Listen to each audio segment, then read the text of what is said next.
এখানে life jacket দরকার, অনেক কিছু দরকার ভাই। এখানে যে অবস্থা আপনাদের বলে বোঝানোর মতো না, পানি ক্ষণে ক্ষণে বাড়তেছে।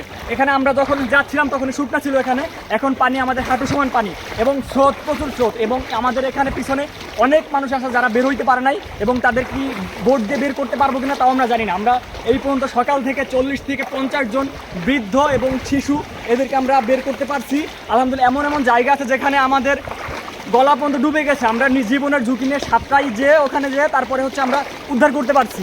কিন্তু এখানে আমাদের ভলান্টিয়ার খুবই কম। যারা ভাবতেছেন যে ঢাকায় বসে যে আপনার টাকা পাঠাই দিলে হবে, এখানে টাকার প্রয়োজন নয়, এখানে আপনার সশরীরে আসা খুবই দরকার। এবং আমাদের যারা পারবেন সশরীরে, যাদের সমর্থ আছে, যাদের শক্তি আছে ভাই, আপনার প্লিজ আসেন, না হলে মানুষগুলো বাঁচানো যাবে না ভাই। মানুষগুলো আমরা বাঁচাইতে পারবো না, আমাদের দেশ বাঁচাইতে পারবো না। ধন্যবাদ। এখানে বলার কিছু নাই, যদি পারেন আপনার সশরীরে উপস্থিত হন। এখানে আপনাদের উপস্থিতি এখানে খুবই দরকার।